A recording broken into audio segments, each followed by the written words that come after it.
Well, look what we have here. We have the adv150 and the PCX. And I've been riding these for a while. That one just hit 27,000 miles. This one has got 10,000. I haven't been using this one as much because there is one flaw, especially for food delivery. By the way, beautiful LED lights. This one is just standard halogen. So when you turn on the key, the lights don't go on. So I kind of like that. I don't feel the need to have the lights on when you are starting. And the speedometer, completely different, a lot of information, as opposed to the analog PCX. The new PCXs do have better speedometers and all of it. This is a 2013, that's a 2022, so there's going to be a big difference in technology. The biggest thing really is the suspension. Suspension on that is much better than this. This is like 3 inches front and rear. This one's, I believe, 5 in the front, 4 in the rear. The rear wheel is, I believe it's a 130 rear. That's a 90 rear. I think you can go up to like 110. So it does make a difference. The LED lights on the ADV are better all around. Even the exhaust, the way they angled it, looks pretty darn cool. They kind of did a sloppy job with this. It just, super meh.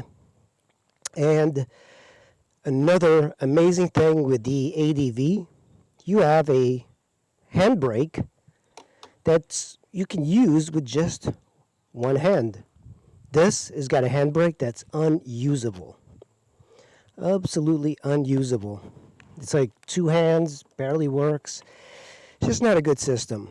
But yeah, that's the PCX and the ADV. I'll be doing a video shortly comparing them together. They're both amazing bikes, you know. I keep saying the 150s from Honda, they are just the best engine for this type of machine.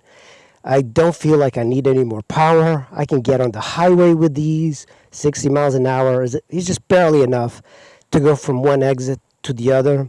And of course, this doesn't use a traditional starter. So as a delivery person, you're better off with a Honda style scooter like the PCX and the ADV. They use a different alternator to start the bike. So it's really efficient. It's also the reason that a lot of these bikes in Europe have the auto start, auto stop technology.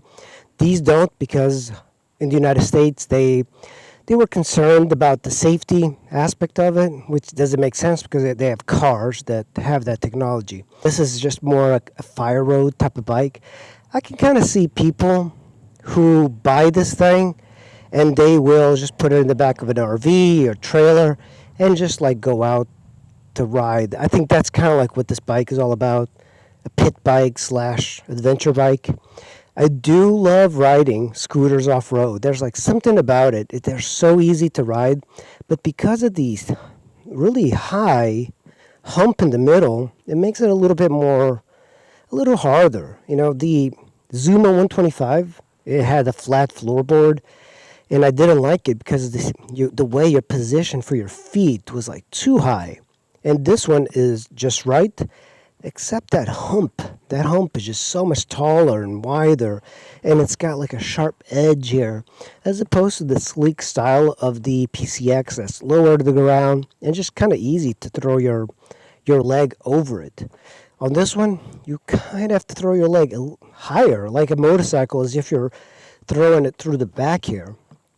I mean, I hate this sort of thing because you're hitting your seat, or I don't want to damage the plastic, but position-wise, really nice.